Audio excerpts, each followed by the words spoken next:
Hey guys, so just kind of trying to find something to do today, and I was just kind of looking at some of the stuff that I've been working on and realized, like, you know what, I really haven't shared a lot of it um, on this channel yet. So that is something I want to do. I want to share some of my own content and my stories. So how about we do chapter 1 reading for a series I have live on Tapas. At least most of the first season's out. This might be a little longer video. It's the first chapter. It's only like 2,000 words. Not even that.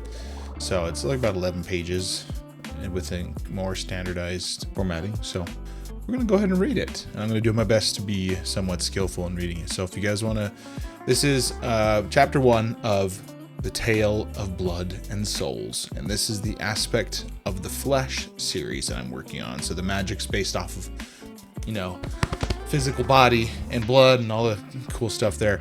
And this, a little bit of a plot structure set up. This is an isekai, so that's all I'm going to say. Let's begin.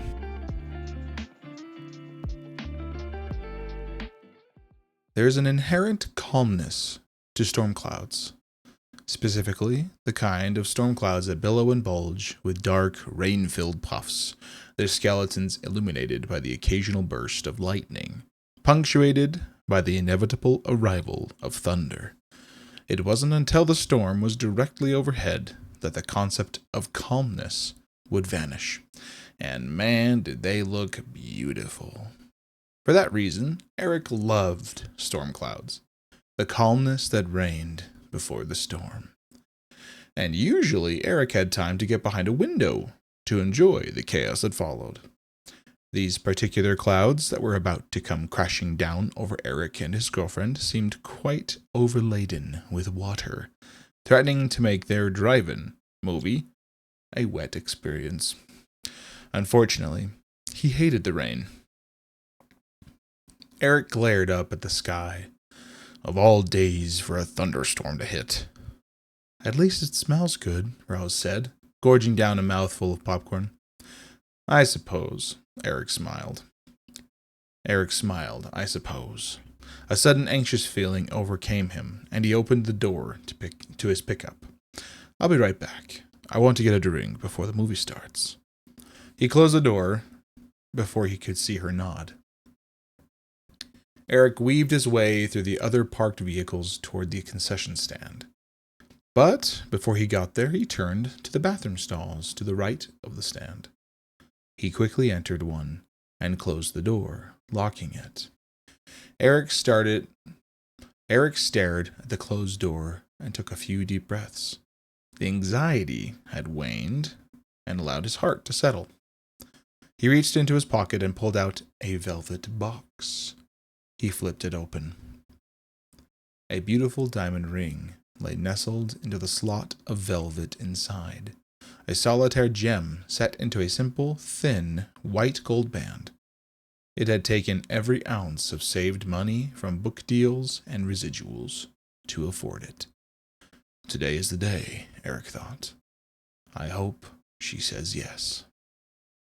A thunderclap shook the bathroom stall and tore Eric from his thoughts. A few drops of rain began to slap against the top of the plastic stall. Eric hurried to open the door and stepped out onto the gravel of the drive-in movie yard. He took a few steps, then stopped. The sky was filled with lightning, crisscrossing across the dark sky like veins in a body. And only a handful of them seemed to make thunder. A few thunderclaps slammed into him, but not nearly as many as he thought there should be. His hair began to stand on end. Eric felt a buzzing sensation travel through his whole body, every strand of hair threatening to leave his pores. Worried, Eric ran to his truck, looking like a crazy man. No one else seemed to notice the strange lightning, but a few had felt their hair going haywire. Suddenly, a large burst of static electricity arced from a car behind him to the hood of another, making people scream and get out of their vehicles. The commercials before the movie abruptly cut off, the screen going dark. Eric saw his truck and smiled when Rose met his eyes. her red hair straight falling over her shoulders, petite features perfectly proportioned. He managed to open the door of his truck and help her out before an incredible shock erupted behind him. Rose held her hands up in front of her eyes. Held her hands up in front of her, covering her eyes. Eric turned to see a couple sprawled out the windows of their sedan, unmoving. Eric's anxiety boiled up, panic beginning to set in. Rose noticed just after he did, and they met eyes just as a flurry of other strikes hit cars and people on the other side of the drive-in. Then the very air seemed to warp. Small bolts of lightning arcing through the air, looking like incandescent worms squirming through the space above the cars. Enormous flashes of light began to sprout up from the ground around them, engulfing people in waves of energy. Eric felt a deep rumble vibrate through the ground and into his legs. A few people had begun to run, but Eric and Rose were in the middle, making it seem impossible to avoid what was coming. Eric looked into Rose's deep hazel eyes, then felt the flash before he saw it. That moment seemed to draw on the fear of being hit by lightning, of seeing Rose scared, and possibly freezing in time. Then everything was enshrouded in light. But just before the light vanished, Eric heard an all-consuming, blood-curdling scream. Eric felt the stone underneath him, a horrendous pain spreading from his back throughout his body. The pain wasn't just from lying on the stone, but seemed to be a constant thrum of discomfort and soreness in every cell of his body. He groaned and turned, getting a mouthful of dirt as he inhaled. He coughed, then heard a scraping sound somewhere behind him. Eric opened his eyes and realized he couldn't see anything. I survived, he thought. But am I blind? What hospital has stone floors? After a few moments of feeling around, he also noticed the echoes of his movements across the stone floor and the odd clanking sound near him as well. Oh my, a voice said, near where the clanking sound was coming from. I wasn't expecting this. Eric jumped, trying to scramble away from the voice. Who's there? Eric said. Where am I? Oh, right, you can't see. The voice seemed perturbed.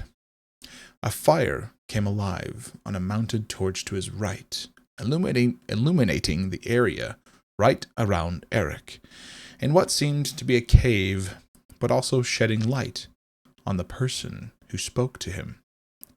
Person was a loose definition, or at least it seemed more accurate as the past tense now.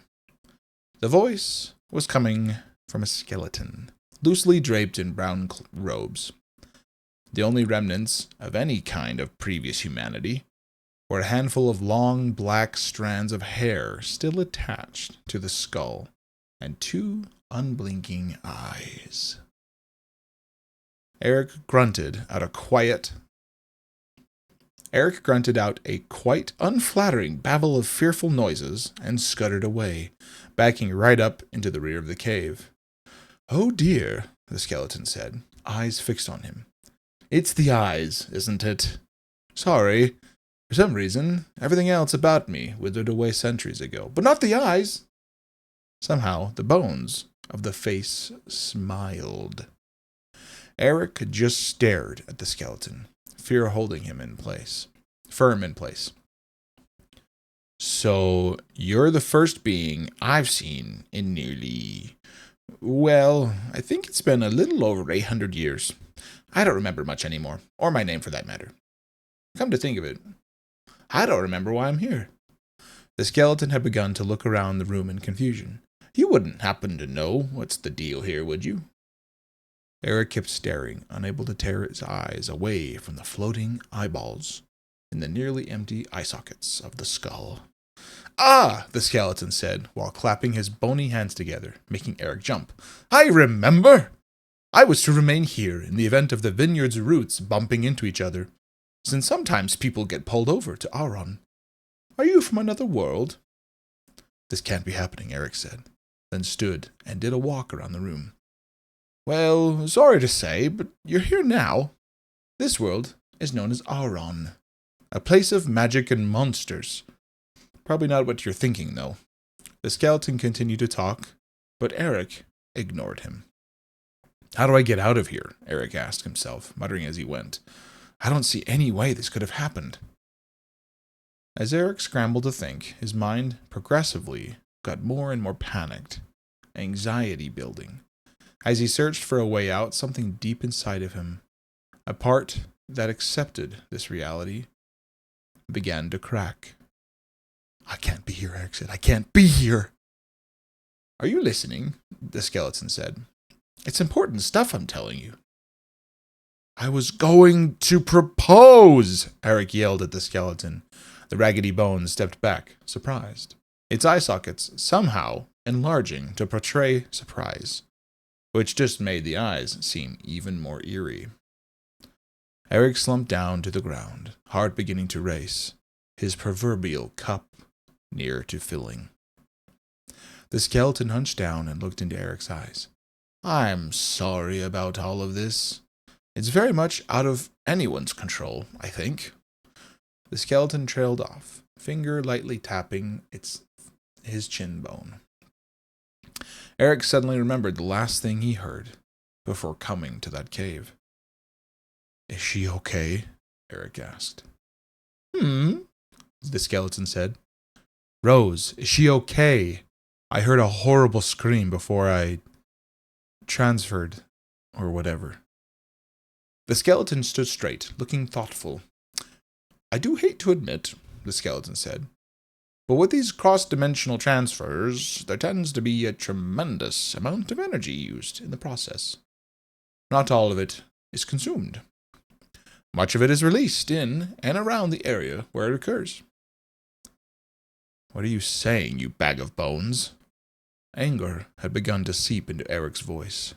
Terror had accompanied it. Well, the skeleton began. She was likely caught up in the blast. Was there any kind of lightning or energy discharge that you remember? Eric's eyes went wide. Ah, the skeleton said. It would appear so by your apparent facial expression. Is this correct? Eric didn't answer, but just sat there. He began to have a full panic attack. Breathing going ragged, heart pounding in his chest. It dragged him to the ground in a sweaty and dizzy mess, even some spittle coming from his mouth in small spurts. Eric started involuntarily groaning, the grief overtaking him. Then the cup overflowed, and that inner part of him that was near to cracking fully broke, splintered like a dry twig. A sudden voice cried out somewhere in Eric's head. Rose's voice. It was a scream, but a distant one, like it was above ground somewhere, but in his head, reverberating around in his skull. The scream seemed to shift to somewhere in his pocket, of all places. In a rush, a wave of energy sprouted from his body, bouncing back and forth between his pocket and his chest. Then the wave blasted outward, enough to alert the skeleton. Eric proceeded to vomit. The skeleton said. What was that? In a sudden realization, Eric noticed that he could feel a hole in his memories. What had I forgotten? The thought terrified him. When did it happen? He hadn't felt a hole in his memories just moments ago, in the drive-in theater. Despite experiencing a panic attack, he had begun to calm down, forcing himself to inch away from his pile of vomit. I don't know what to do here. I don't know what to do here, the skeleton said. I know a few jokes, if you'd like. Eric sat up and stared at the wall. She's dead, Eric said. Well, I suppose there's the possibility she came over too. But that might be impossible to know. I heard her scream, a death rattle of a scream. Well, that is hard to refute, the skeleton said. I was only trying to help. It slumped down a bit. A part of Eric was somehow still fascinated by the situation.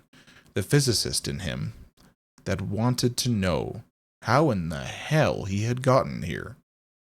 But he couldn't bring himself to fantasize. Eric saw a very dim, shifting light above his head somewhere, noticing a hole in the wall not too far up. He stood and climbed the short distance to the hole. Wait for me, the skeleton said, moving to the same climbing spot Eric had used. Eric ignored him, beginning to walk down a short hallway barely tall enough for him to walk standing up fully. A few moments later, Eric emerged into a small grove surrounded by towering evergreens, very few bushes below them from all the fallen needles. The temperature was cool, making Eric think it was a mountain cave somewhere. Eric heard a loud grunt somewhere to his right, followed by many footfalls. He turned to see a large band of thieves looking at him hungrily. Eric turned to run, but they were upon him, lifting him off the ground and slamming him back first into the dirt. Pine needles dug into his back through his shirt. Loot him, one of the men yelled. He don't have nothing, one said, after patting him down to on his chest. Oh, wait, another man said, pulling out a velvet box from Eric's right pocket. Got something? Eric screamed. He had forgotten about the ring. He thrashed, desperately trying to get free to grab the ring, the last thing he had of his world, with Rose especially. Let me reread that. He thrashed, desperately trying to get free to grab the ring, the last thing he had of his world with Rose especially. Eric felt the ring leave his person, felt it calling to him somehow in the thief's hand. He felt a sudden burst of energy and ripped free from the men. He landed a full-force slap across the man's face, sending him flying. Eric didn't have the mind to notice how strong the slap was, but frantically reached out and grabbed the velvet box from the air. He opened the lid and snatched the ring. He could have sworn it was glowing faintly. Eric did the only thing that came to mind and put the ring on his pinky, since that was the only finger it would fit on. Darkness took him immediately. When he came to, he was standing straight in a ring of blood and corpses, viscera, falling from his fingers. Well, dang, that was kind of fun. This is the first, out loud reading I've done of this. Definitely need to train those chops for reading, because I'll probably do a lot more of this. If you guys like that, comment, like, and subscribe. Tell me if you guys want to see more or hear more of his story. If you don't want me to read it, if you want to just go and do your own reading, you can go to Tapas. I'll link it down below. It's in my link tree as well. The Tale of Blood and Souls, fully free to read on Tapas. The views and the likes and the subscriptions there always would help as well. Thank you guys so much. I really appreciate it. Have a wonderful day, and don't forget, there are no bad ideas, just unfinished ones. Take care.